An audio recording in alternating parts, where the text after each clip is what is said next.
Hola a todos, estamos en el 10º episodio del Rincón del Micrófono y estamos con nuestro colaborador especial, Iván. Hola a todos. Y hoy estamos con un invitado que nos hace mucha ilusión, un invitado muy interesante que nos va a contar cosas, la verdad que muy interesantes. Estamos con Floren Martorell.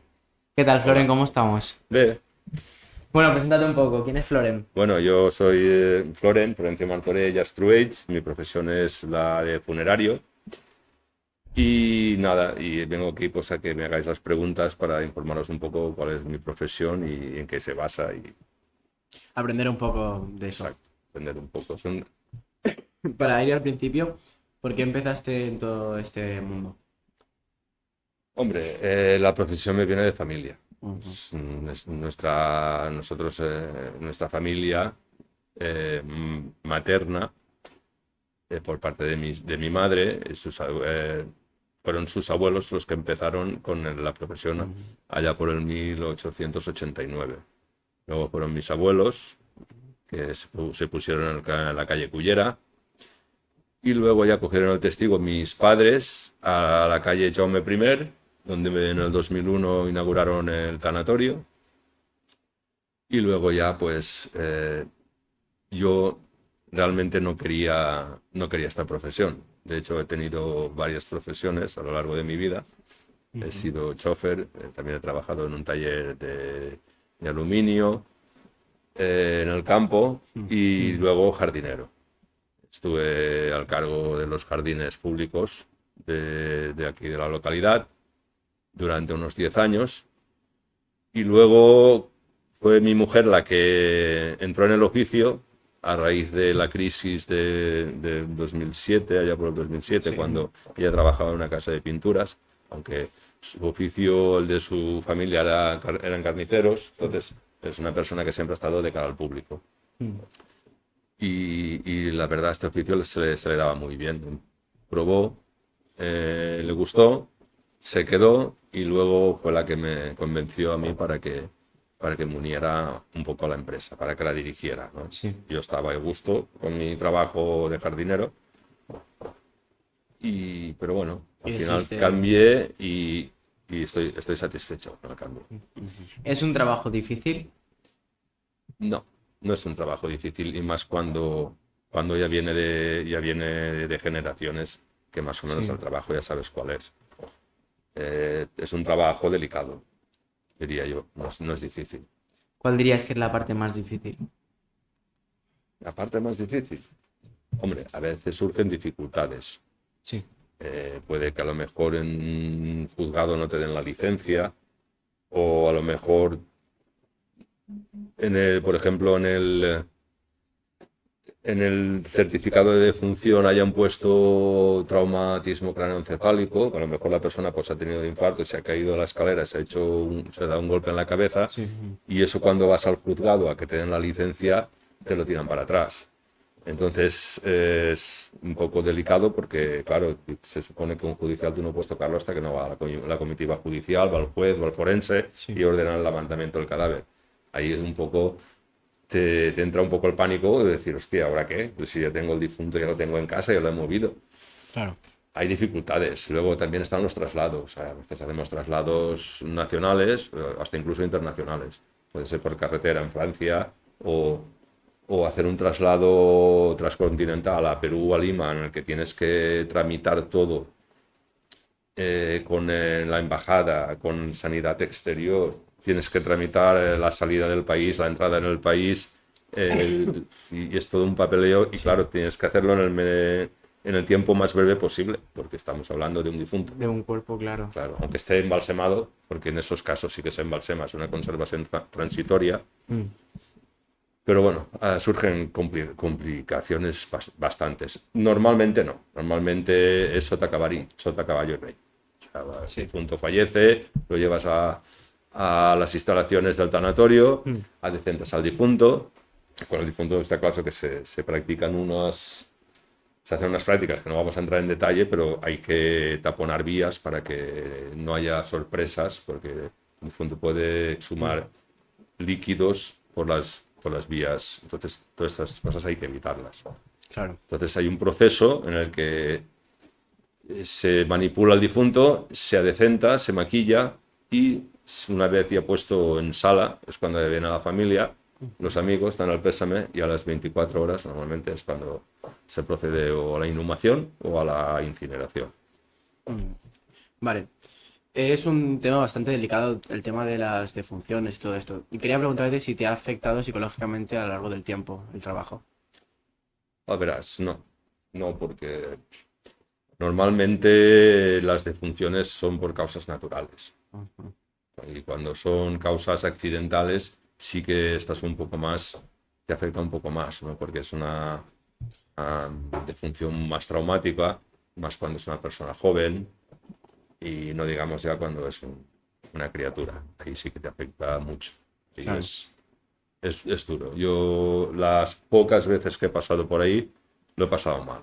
Y cuesta quitártelo de la cabeza. A veces a la semana te vuelve a aparecer y recuerdas cosas, la familia. Es muy duro. Bueno, sí, mucho, la verdad. Estar ahí con la familia, que ¿Cómo? Cuando es un caso así, normalmente se aconseja hacerlo rápido y nada de ni velatorios ni nada de nada. O sea, rapidito y Para que pase lo más rápido sí, posible.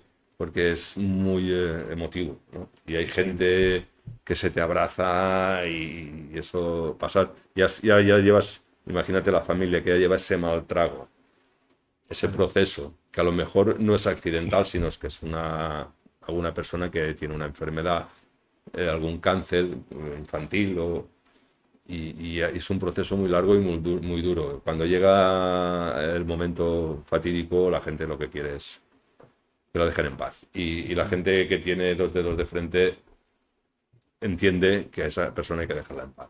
Claro. es muy común tener casos de niños. No. ¿Y cómo intentáis acompañar a la familia para que lo pase lo menos mal posible? Hombre, pues intentando que no se haga cargo absolutamente de nada, ¿vale? Simplemente de velar al difunto y de atender a los familiares y a sus amigos. O sea, todo lo que es la parte técnica, administrativa, si hay que comprar un nicho, si hay que incinerar, todo esto nos encargamos nosotros. E incluso adelantamos el dinero. Por ejemplo, un nicho de segunda tramada vale 2.200 euros. Sí. Esto no vamos a decir a la familia, dame el dinero para comprar un nicho. No. O sea, intentamos que la familia aislarla de lo que es todo el proceso Lo máximo posible. lo máximo, poner esquelas y luego pues no sé, ya pues con palabras de decir pues mira, ya descansad, ¿no? A lo mejor si gente que está años o meses en la cama o la familia lleva meses de hospitales, de dormir en el hospital, decir pues mira, si el final era este, más vale una agonía corta que una larga, ¿no? Sí. Ya descansado y ahora pues nada, a intentar vivir con ello, porque esas cosas no se olvidan, ¿no? No. ¿Cuál dirías que es la franja de edad más en la que más se muere gente? A partir de los 80. Ya gente más que... A partir de los 80 es cuando la gente, ya pues hay el mayor número de defunciones son gente pues o está cercana a los 80 o ha pasado los 80, hasta incluso de 100. Aquí hemos hecho Sí. de 104 y de 106 también. Pocos, pero llegan, ¿eh? Ay, perdón. ¿Qué es más común? ¿Fallecidos por causas naturales o accidentes, etcétera? Naturales, sí, naturales. Normalmente accidentales siempre hay, pero yo te diría que un 10% o menos. Es un porcentaje muy bajo. Es muy difícil el proceso de embalsamamiento con un caso de accidente. Ahí nosotros no entramos. No. Vale, ahí están los tanatopractores del Instituto Anatómico Forense, que es donde hacen las autopsias. Vale, cuando es una muerte accidental, sí o sí se hace una autopsia. Esto lo ordena el juez. El juez ordena la autopsia de esta persona, que es cuando el médico, a lo mejor una persona no tiene un historial médico y no sabes las causas, y es una persona joven o no, puede ser normalmente una persona de 90 años no le vas a hacer una autopsia, No, ha ya, fallecido claro. porque algo, pero entonces es cuando sí que se lleva al anatómico forense claro, el proceso de una autopsia, todos hemos visto el CSI, ¿no? Ahí se extraen los órganos, luego se vuelven a meter, se cose y claro, aquello está abierto, ¿no? Entonces sí que se le meten conservantes. Dentro del arca tiene unas condiciones especiales para evitar que los líquidos Salir. puedan colarse por rendijas y claro, esta persona pues normalmente a las 24 horas es cuando vas al anatómico forense, lo recoges y luego ya es el proceso ya normal. O a lo mejor es un traslado, que nosotros por los traslados que hemos hecho, entonces sí contactas con los tanatopractores del anatómico forense y son ellos los que se desplazan a nuestras instalaciones Sí. y le hacen lo que es el proceso de embalsamamiento, que consiste en inyectarle líquidos conservantes, principalmente formol, creo que le inyectan unos 7-8 litros, lo cual, digamos, la persona en un principio se hincha, pero luego se va acartonando un poco. Sí. ¿Qué hacéis cuando ya no tenéis sitio para mucha demanda? Aparte de las 3 salas velatorio, tenemos 2 cámaras en la sala de tanatopraxia. Normalmente que fallezcan 5 personas sí que se da el caso. Pero no es común. Normalmente pues le decimos a la familia o que se espere o que no podemos atenderles y se vayan al otro tanatorio. A veces hay gente que dice me espero y a veces no me espero. Por eso no suele suceder. No, raramente, pero a lo largo del año siempre hay un par de semanas o 3 o hasta incluso más que se te puede montar el berenjenal. O sea que tienes 3 días, tienes 3 defunciones, al día siguiente tienes 3 entierros, pero tienes 2 defunciones más, que a lo mejor te llaman y dices, estoy haciendo un entierro, hasta que no acabe el entierro no puedo ir a recoger al difunto. Y vamos escalonando. Claro. ¿Cuál dirías que es el caso más extraño o más difícil que has tenido? ¿Tema de accidente muy grave, muy fuerte o...? No, verás, cuando se trata de accidentes, nosotros no intervenimos. Nosotros lo recogemos ya en el anatómico forense, ya digamos, amortajado. Hay una empresa que esto antes sí que los funerarios sí que lo hacían, ¿no? Se iban a las carreteras, por ejemplo, a las casas, a lo mejor era un suicidio o tenías que descolgarlo. Madre. Pero hoy en día ya hay una empresa funeraria que se encarga de eso, ¿vale? Se encarga de este tipo de trabajos más delicados. A veces el cadáver lleva 15 o 20 días dentro de una acequia o dentro de una bañera. Yo he hablado con compañeros que sí que se han visto en estas lides y la verdad es jodido. Es una cosa bastante fuerte, ¿eh? Tú no has llegado a vivir lo de No. tener que ir a descolgar a una persona. No. ¿Y tus padres te han contado alguna anécdota así, en plan, algún caso que hayan tenido fuerte? No. No han llegado ahí. ¿Y cómo se afectó todo el tema de la pandemia? En un principio nos afectó bastante porque nos quitaron todo el material. O sea, el gobierno lo que hizo fue requisar todo el material sanitario, guantes, mascarillas, monos, de estos, lo que se llama un EPI. Sí. Y nuestros proveedores habituales no tenían material para servirnos. De hecho, yo hice una entrevista en televisión, en la televisión valenciana, pidiendo ayuda. Le pedimos ayuda también al diputado Baldoví, que nos ayudara un poco, porque nos habían sacado de la ecuación, ¿no? Como decían, nosotros no somos sanitarios. Y sí que tuvimos defunciones en residencias, pero normalmente la gente que fallecía de COVID estaba en el hospital. Cuando ya ibas a por él, ya estaba, digamos, en unas condiciones en las que no había riesgo de que tú te contagiases.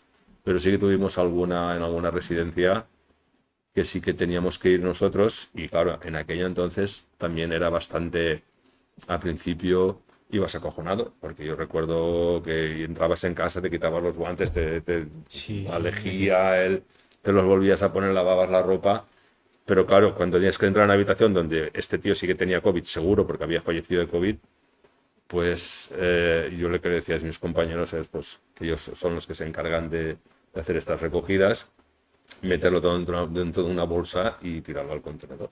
Bueno, el contenedor no, lo llevábamos al hospital, donde normalmente nosotros las sábanas del hospital y todo esto lo llevamos al difunto con la sábana, luego lo devolvemos.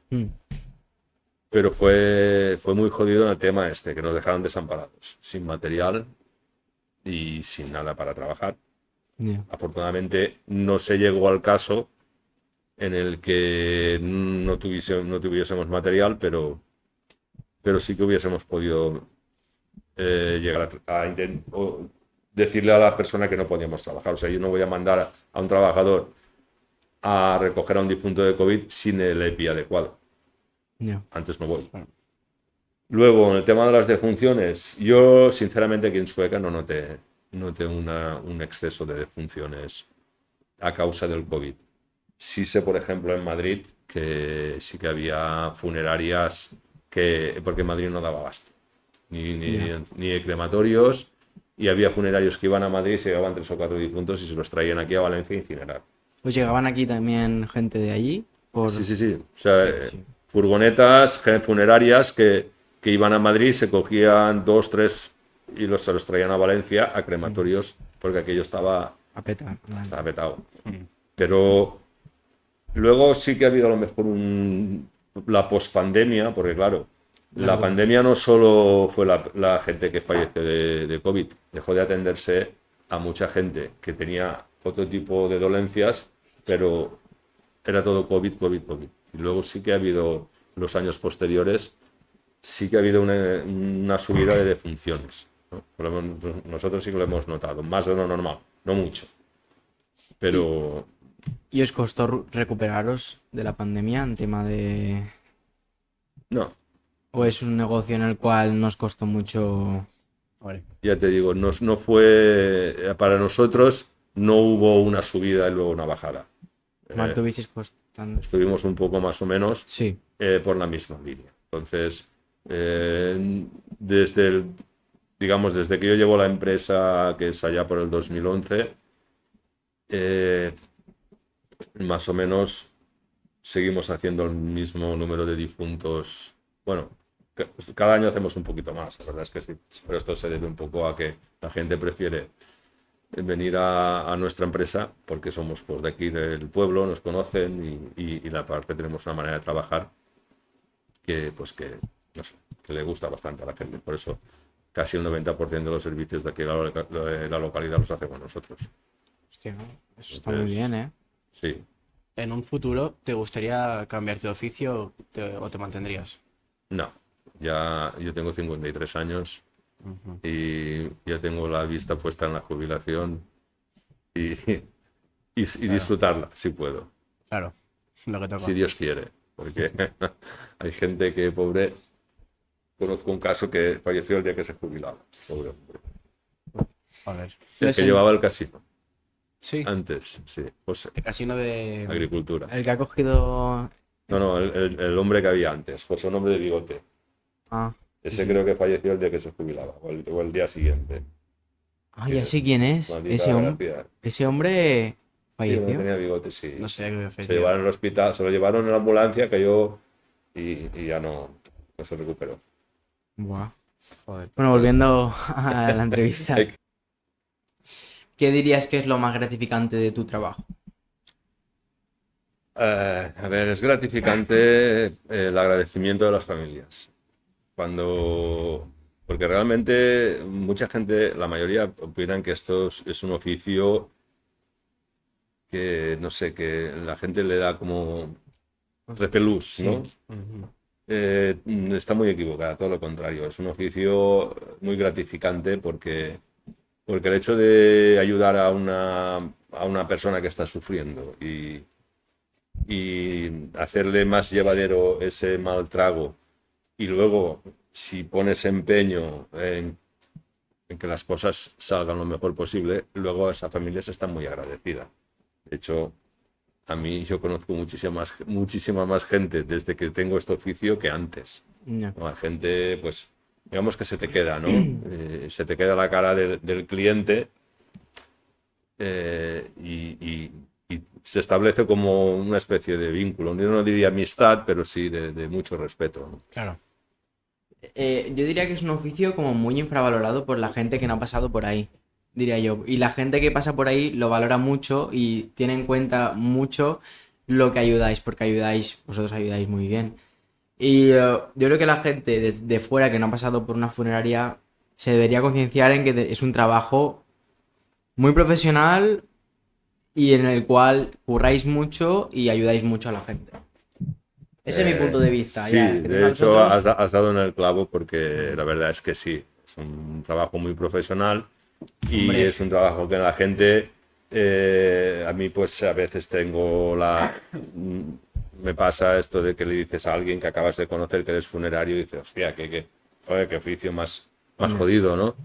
O, por ejemplo, tengo un caso de que, por ejemplo, mi abuela cuando entraba en algunas viviendas Mm. ir detrás de ella limpiando como si fuese una leprosa. A veces te hace, hay gente que te hace pasar por ese mal rollo, ese mal Ya. trago de este tío que claro. gilipollas, ¿no? Pero bueno, ¿Y cuál supongo como es, en todos los cuál oficios. es la lección más importante que has aprendido durante este tiempo en el trabajo? Eh, Pues no sabría decirte la verdad. La lección, supongo que la humildad y tratar a todo el mundo de la misma manera. O sea, Mm, todos se merecen el mismo trato independientemente de su estatus social o económico o cual sea, ¿no? claro, Bueno, pero eso es algo que aprendes también con la vida misma, ¿no? La gente que suele tratar a todo el mundo igual, pues digamos que con respeto es, también, ¿no? sí, tiene el respeto y es alguien pues que le corresponde con la misma moneda. Ujú. Una pregunta más así. ¿Has tenido algún caso paranormal? Nunca has tenido Nunca. nada. No, no, la verdad es que no. Y yo llevo viviendo entre ataúdes y yo vivo al lado del tanatorio en el que están los difuntos y no sé, estoy tan acostumbrado que a mí no me da reparo estar en una misma habitación con un difunto yo solo. ¿Y al principio no sentiste miedo ni nada por el estilo? No, verás, yo soy aprensivo. A mí el tema, digamos, práctico de la profesión, yo no entro ahí. Ahí sí que es mi mujer y el equipo de trabajo los que lo que pasan, digamos, a veces sí mal tragos, pero mal tragos en el sentido de que puede que haya tenido o esté en una situación que no es la idónea, ¿no? Digamos, Ujú. en niveles de higiene otras cosas.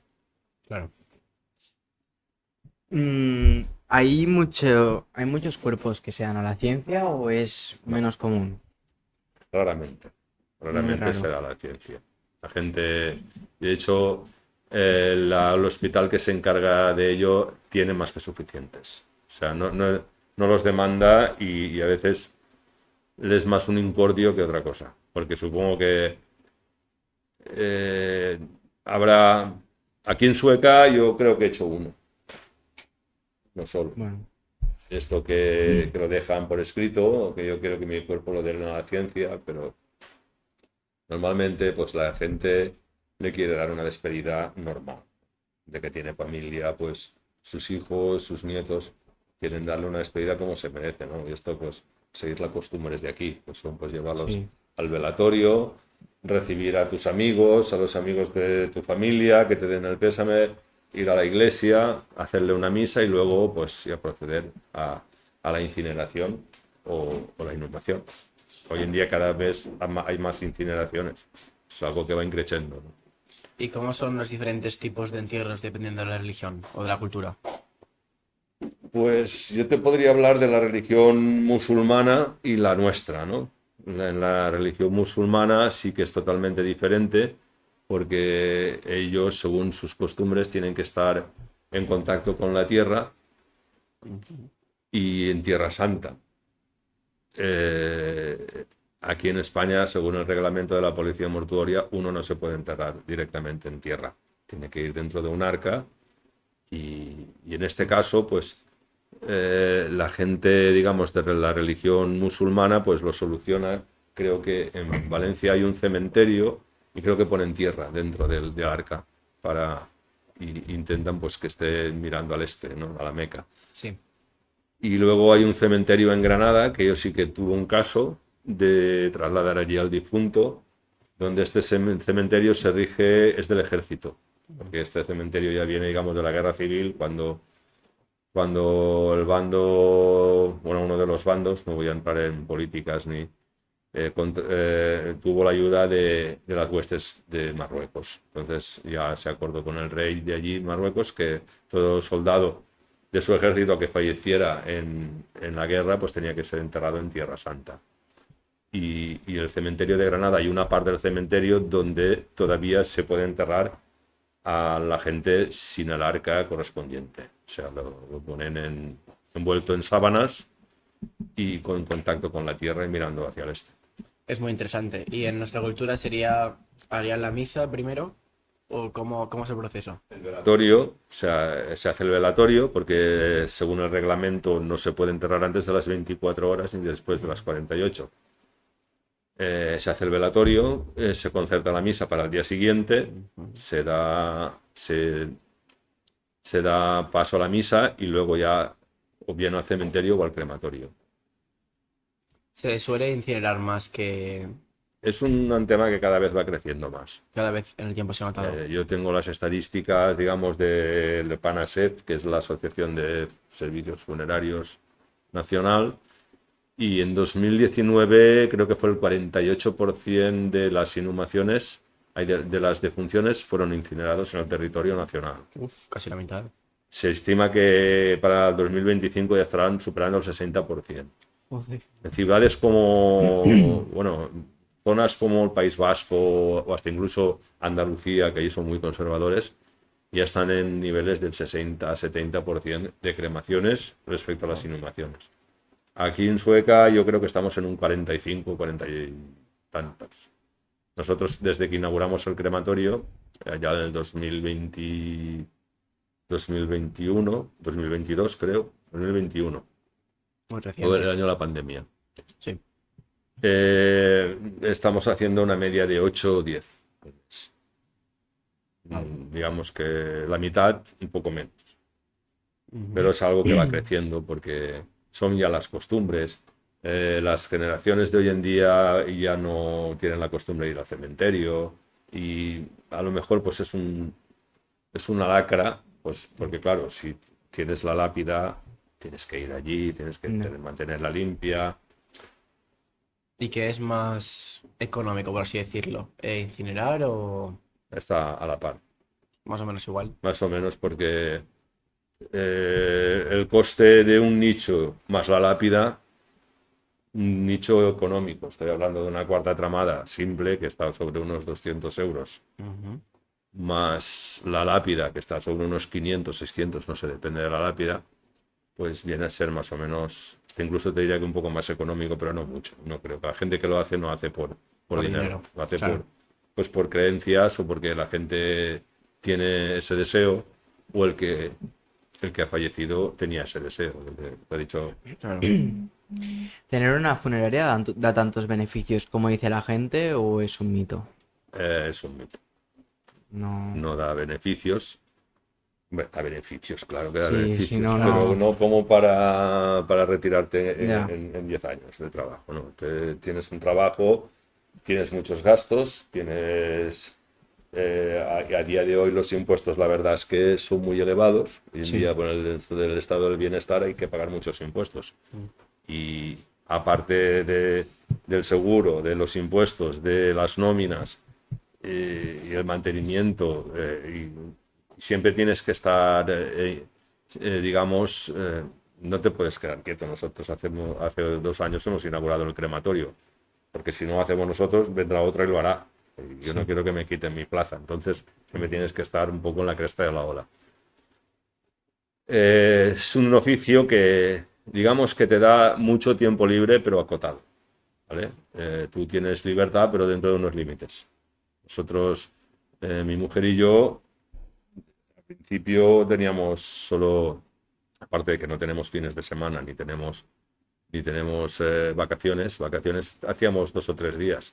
Ahora hacemos ya una semana, pero nos vamos a Denia o a Calpe, no podemos ir muy Ya. lejos. Los trabajadores que tengo yo trabajando para mi empresa, ellos digamos que como tampoco cumplen un horario, tampoco hacen un horario fijo. Ellos vienen por la mañana, siempre, si digamos que cuando no hay un entierro, no tienes ningún difunto, que eso puede ser 3 o 4 o 5 días seguidos, hasta incluso una semana. Y claro, a la una y media se van a casa, ya no vienen. Pero es que luego yo igual los llamo a las 4 de la mañana, o los llamo a las 3. No voy a hacer que estén 8 horas aquí para luego. Claro. Entonces, tienes bastante tiempo libre, pero no te vayas muy lejos. ¿Y todavía se siguen haciendo entierros bajo tierra o ya está obsoleto? Todavía se hace. En territorio más del interior, donde la tierra, digamos, es de secano, porque es un problema de espacio, ¿no? El cementerio se van haciendo pequeño y si no crecen a lo alto, al final el cementerio tendría unas extensiones enormes. Porque los nichos, ¿cada cuánto tiempo se tiene que renovar, por así decirlo? Los nichos los compras, los adquieres en alquiler a 60 años. Prácticamente es como una compra, ¿no? Esto es una medida que hace el ayuntamiento muy inteligentemente, porque si a los 60 años a lo mejor esa familia ha desaparecido, si no es una propiedad tuya, tú no puedes intervenir en una propiedad que no sea tuya. Entonces, de hecho, creo que el ayuntamiento, no sé si tiene este problema con tumbas de estas que hay en el suelo. Hay una zona de Sueca, del cementerio de Sueca, donde se pueden construir nichos, pero tienen que antes coger a los difuntos que hay allí y ponerlos en otro. Pero yo sí que he hecho algún entierro en otras localidades más del interior, donde el terreno, digamos que no es un problema, son tierras de secano, que hay una gran extensión de terreno. O sea, en estos pueblos, de entre un pueblo y otro, hay 100 kilómetros. No es como aquí, que de cada 5 o 6 kilómetros hay un pueblo. Y sí que se entierra en el suelo. Sí. Y a los 60 años puedes volver a renovarlo. Sí, ¿Y qué exacto. se hace con los cuerpos que se extraen? Es decir, si a los 60 años no los renuevas, ¿qué pasa con esos cuerpos? Normalmente todavía no hemos llegado ahí. Aquí en Sueca no. ¿Vale? Mientras el nicho se mantenga en unas condiciones que no se caiga que no tenga que intervenir, pero hay una fosa común, hay un osario también pero normalmente, pues, claro, es un difunto y aunque tenga 100 años, sigue siendo una persona que está ahí y Claro. aunque sea de principios del siglo XIX, pues, o del Sigue siglo siendo. XX sigue estando ahí. Sí. Bueno, pues Bueno, pues ahora terminando con la entrevista, vamos a pasar con la sección de BEU.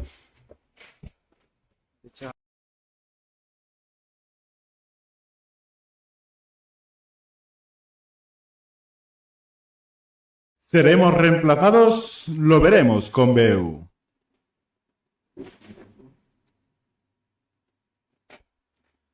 Bueno, chicos, estamos aquí de vuelta en la sección de tecnología, seremos reemplazados, en la cual solemos hablar sobre inteligencias artificiales y cómo podrían, o tecnologías, nuevas tecnologías, y cómo podrían afectar, mejorar o incluso reemplazar el oficio o a la vida del entrevistado. En el día de hoy estamos aquí con Floren Martorell, un invitado muy especial. Y bueno, quería hablaros un poco de un par de tecnologías que ya se están dando en el mundo de las funerarias. La primera de ellas es una empresa llamada Your Last Will o Tu Último Deseo, la cual se dedica a hacer testamentos en vídeo, los cuales generan un código único, ¿vale?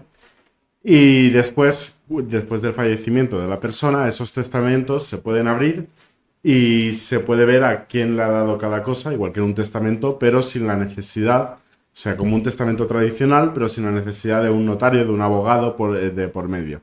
Y con ese papeleo tan tan extenso, lo cual ayuda a agilizar para algunas personas, ¿no? El proceso de hacer un testamento. ¿Tú cuál es tu opinión sobre...? Hombre, en principio habría que ver cuál es la validez jurídica de ese testamento.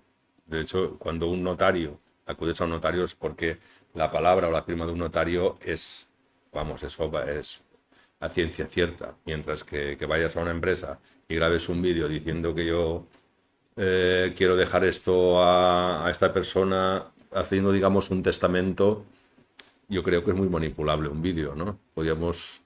No sé la validez que podría tener eso. Tú imagínate que en vez de testamento te ponen un vídeo donde aparece el difunto padre que dice, mira, pues a ti no te dejo nada y a este se lo dejo todo. Sí Eso que es verdad. jurídicamente no sé el alcance que tendría. Sí que es verdad que hay una tecnología que se llama los deepfakes, ¿vale? Que pueden reemplazar la cara y la voz de otra persona en vídeo. Es decir, esto se ha hecho con presidentes de Estados Unidos y tal, que podría ser muy poderoso, pero no estamos hablando de eso. Que yo estoy aquí hablando, mirando a la cámara, y después reemplazan mi cara y mi voz y todo yo por el presidente de los Estados Unidos. Sí.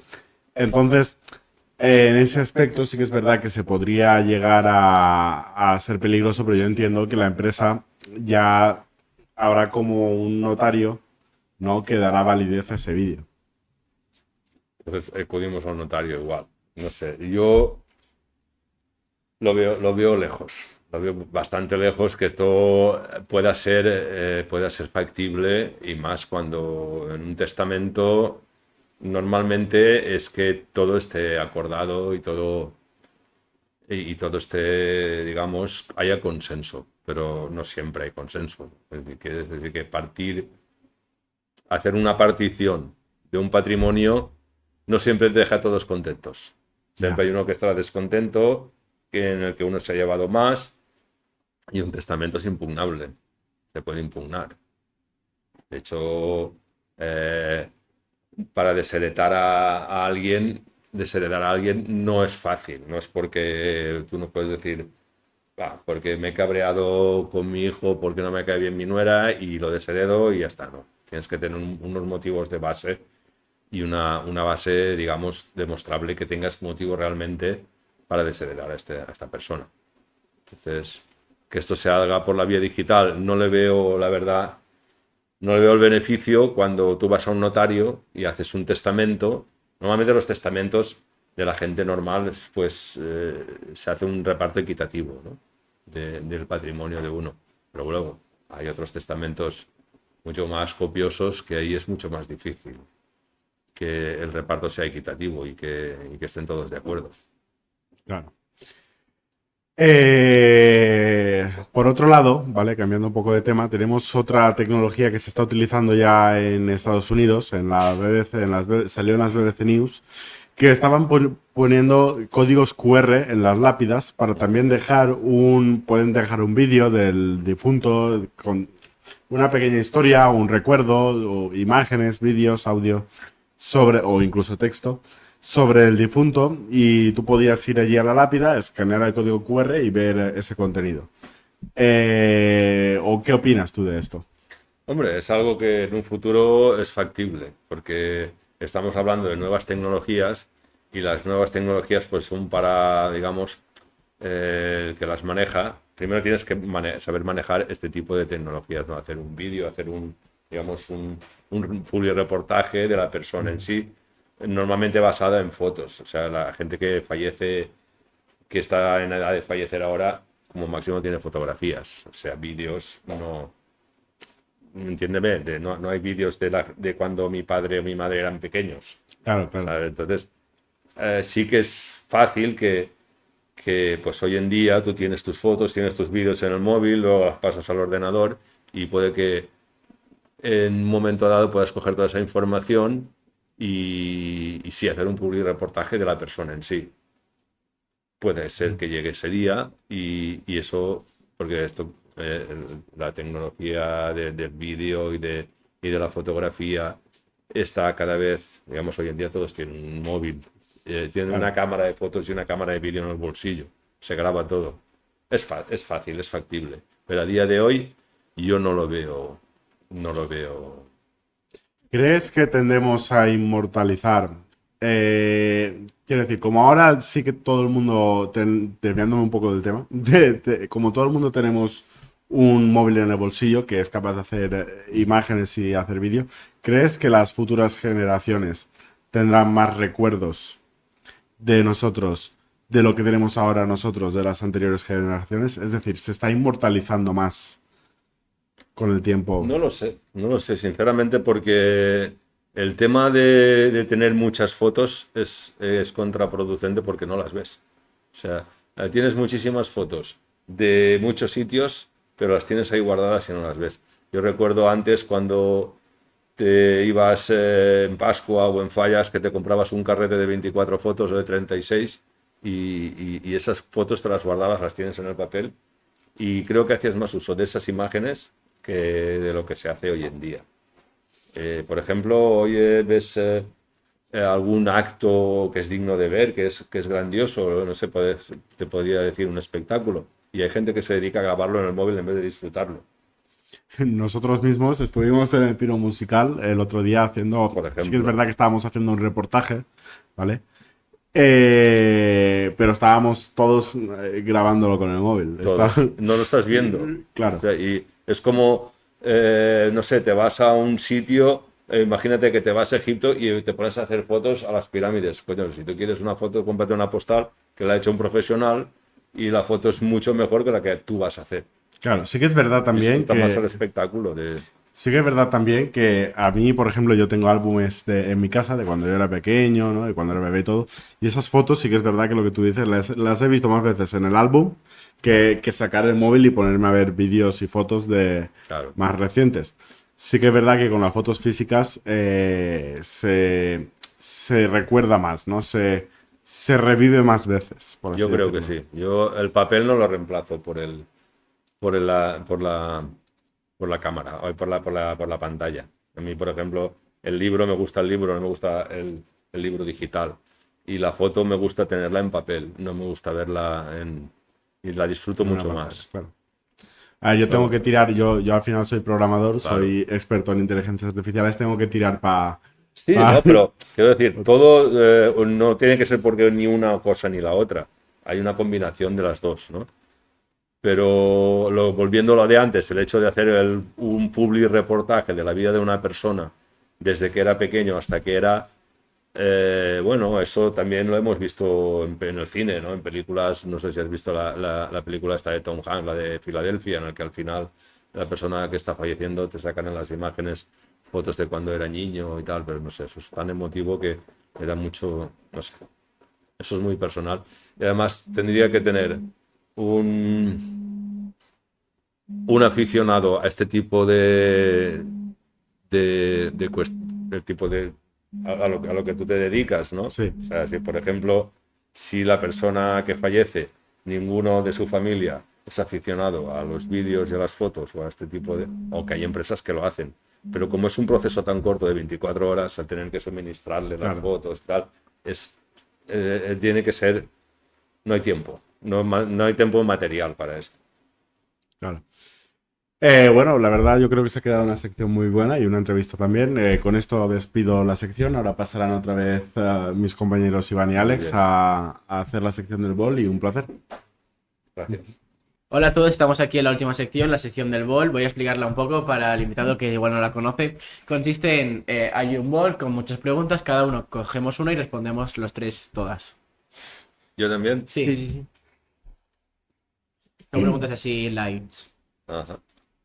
Va, empiezo yo. ¿Tienes alguna meta de emprendimiento que estés trabajando en alcanzar? El podcast. El podcast. Esto en un futuro queremos que crezca mucho y estamos Es un echándole proyecto mucha suerte. a largo plazo, pero sí, le estamos haciendo todo lo posible para que salga bien. ¿Y tú? Yo sí, siempre tengo metas. Si no las tienes, no sé, la vida no tiene sentido. Siempre tiene que tener metas. Ahora, pues hace poco, cuando inauguré el crematorio, fue una meta bastante importante para mí. Pero ahora ya estoy pensando en otras, ¿no? Ampliar el tanatorio, hacerlo más Renovarse siempre, renovarse o Sí, morir. renovarse, Claro. importante. ¿Quieres leerlo tuyo? ¿Cuál es la cosa más extraña que has comido y cómo describirías su sabor? Hostia, pues, Eh... pues no lo sé. A mí, yo me lo como todo, pero Yo no. me gusta todo, no sé. Y me Extraño. gustan las cocinas asiáticas. No sé, a lo mejor Sí. no sabría decirte la más extraña que he comido. Yo tampoco. Yo creo... No tengo ni idea. ¿Cogemos la pregunta? Podría ser grillos, una vez probé grillos así disecados. Sí, Sí, la verdad es algo que sí, el desconozco. tema de los insectos de la gastronomía. De hecho, hay estrellas Michelin que tienen Sí. cocina con insectos. Sobre todo en México se cocina bastante. Pero yo prefiero el marisco. Sí, No, no, hombre. mejor. Bueno, desde el marisco. Mira, si pudieras entrevistar a cualquier figura histórica, ¿quién sería? Histórica. Bueno, Hostia. Michael Jackson. me la llevar. Michael Jackson, yo entrevistaría a Michael Jackson. Michael Yo, Jackson. como me has quitado la que yo iba a decir, no es broma, voy a decir... Buah, yo qué sé. ¿A quién? Freddie Mercury, ¿no? Einstein. Einstein tenía muy guay, pero Claro. no lo vamos a entender. Ya, eso no. No sé, mucha gente. ¿Y tú? Sí. No Jo, sé. Joan Pellicer. No el conegueu. No. Cuéntanos un poco de él. Joan Pellicer era un metge no botànic que tenia una secció en punt 2 en el programa que fem de medi ambient. Era un home de Bellreguard que i de fet vingué així a la casa de Joan Fuster a fer era metge i botànic i sabia mogolló de plantes, a més que m'agraden molt les plantes, no? Sí, De la meva professió, ara la meva passió, que és la jardineria o el camp, i era pues, un home que se dedicava, diguem, a curar, a mostrar-nos les plantes que tenim així al territori Mm. i els seus usos gastronòmics o medicinals o esotèrics, també, que també n'hi ha de tot. Yo ya lo tengo claro, lo he pensado bastante. Yo creo que entrevistaría a Platón para que me contara los libros de Alejandría, porque como se quemaron, pues para que me pudiera contar la Ya. información que veí que se perdió y poder transmitirla a día de I hoy. lo de la Atlántida, sí. Claro, sí, sí. y todo eso. Bueno, pues hasta aquí el 10º episodio del Rincón de Micrófono. Nos vemos en el próximo y Muchísimas mucho gracias a gusto. todos. Adiós. Adiós. Bueno,